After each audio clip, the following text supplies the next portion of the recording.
Hello everyone, Manithral here, and welcome to the weekly update video for RS3. This week we see Wintumber, Yak Track, and Advent Calendar. But before I get into that, I will address the elephant in the room.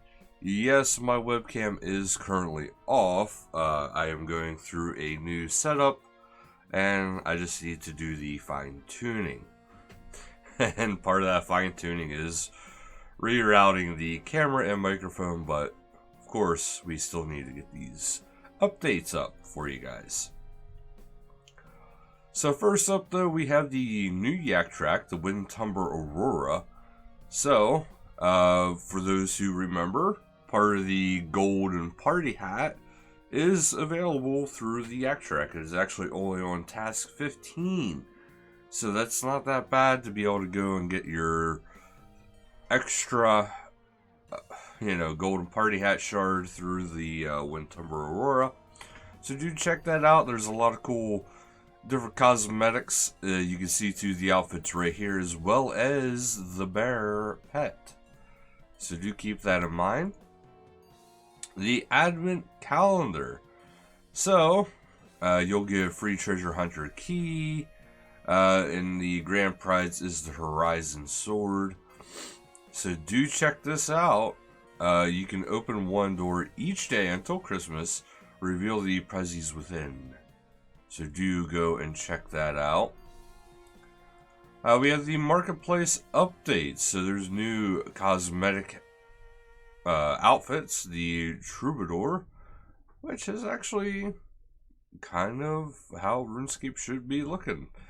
And then of course there is it costs 135 rune coins for members and 150 for non-members, which is actually pretty nice. And then there's a Teller of Tales rest animation, which you can see here. Your character pulls out a chair and sits down and starts reading stories. This will cost 333 rune coins for members and 370 for free to play. Don't forget the Black Friday sales continue until December 10th, so you can get up to 75% off everything from cosmetics to bank space and beyond. So do check that out. The Golden Party Hat is still going on, so do try to get your shards before January 3rd. The upcoming live streams this week is Tuesday, November 30th at 1700 game time. This will be a general Q&A. And then Wednesday, December 1st is 1700 is J-Mods versus Munsters. So we got 2 streams this week, guys. And then we have the community, the History of RuneScape Today trilogy. This is a 100 plus page video. This is from the historian, going all the way from part 1, part 2, and part 3. So this is a very, very cool thing to do. I would definitely check it out for those who are interested. Then we have the Golden Party Hat Fashionscape. So those out there, some of them already have their Golden Party Hats, such as the Zyrak Kingdom. And there they are at the Elven Agility Trading Statues poses. We have, or is that? Yeah, I think that's just a spacing issue. We have X-Mystics standing next to the Wise Old Man, showing off of their Golden Party Hat. We have Sudu Bash showing off theirs right next to the Wise Old Man. And then you have Born Gomes, showing off a rather deserted looking area with their golden Bandos armor set as well. And you have Scape and Chill showing off the Golden Party Hat with mix mash of outfit. And then we have Iridian showing off their Golden Party Hat. I'm not sure their location though. I feel kind of silly not realizing where that is. And then we have another Golden Party Hat here being shown off by Annual Tribble, showing its current value is almost 1 bill. Wow. So yeah, do check that out.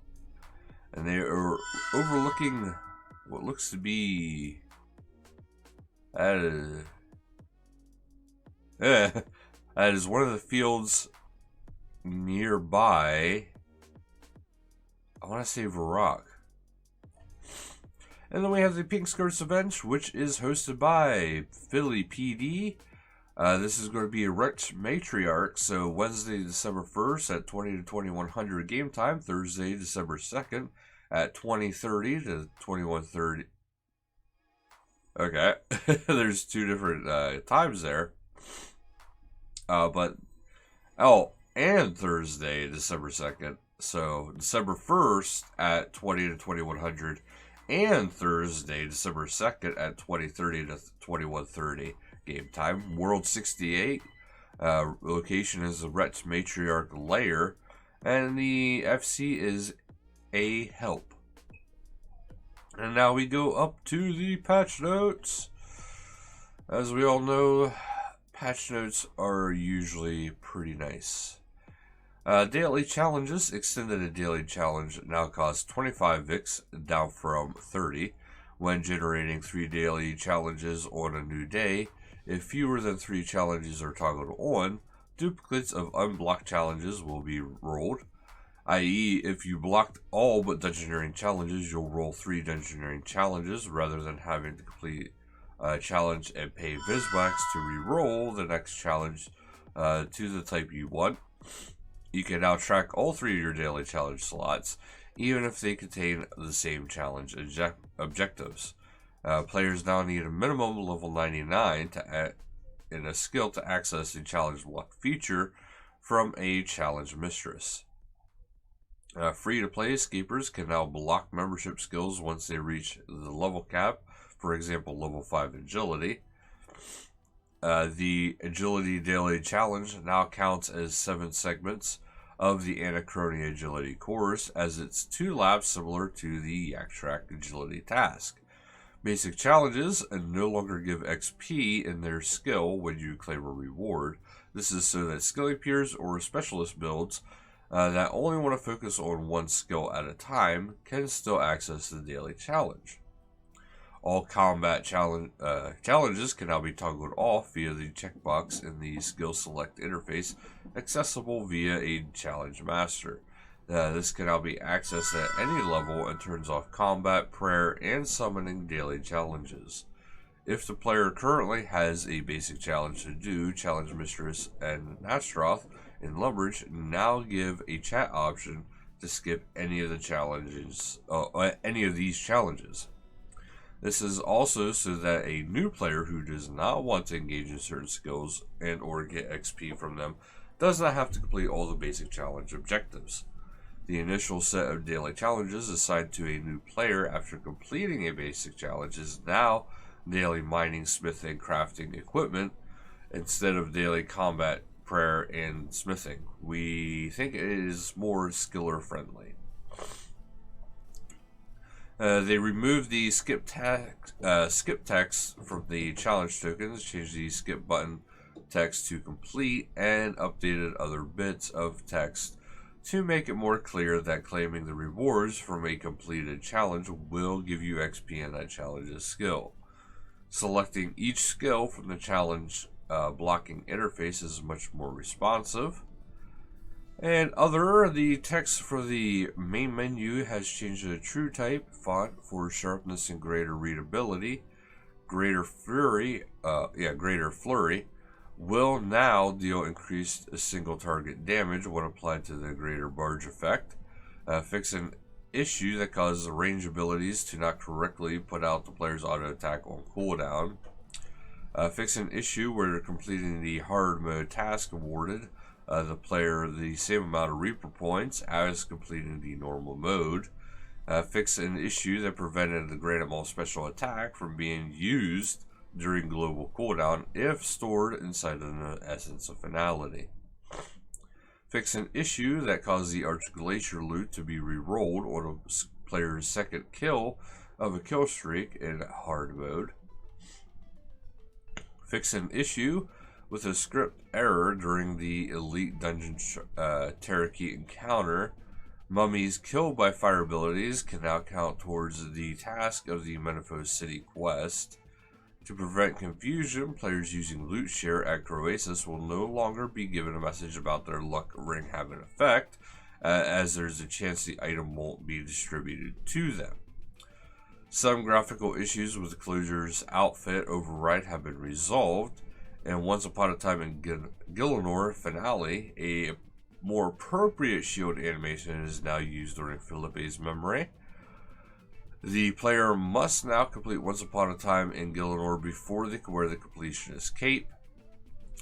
As perception of the cosmetic overrides has evolved since the release of the Death of Chivalry, plus based on community feedback, the player is now considered to be disguised as Captain Dulcin as long as they're either wearing a Black Knight Captain armor or have activated the Dulcin armor override.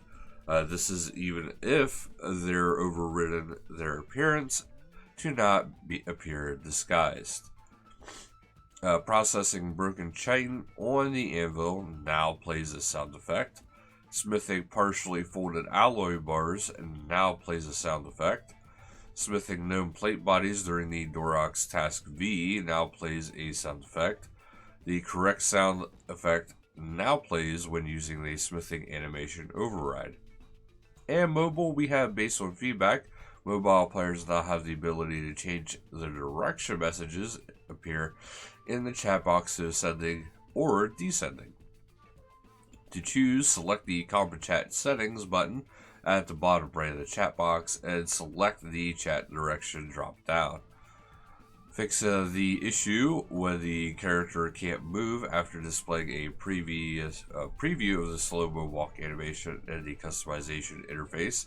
Fix an issue on mobile where summoning a pet and closing the interface will block inventories until you dismiss your pet.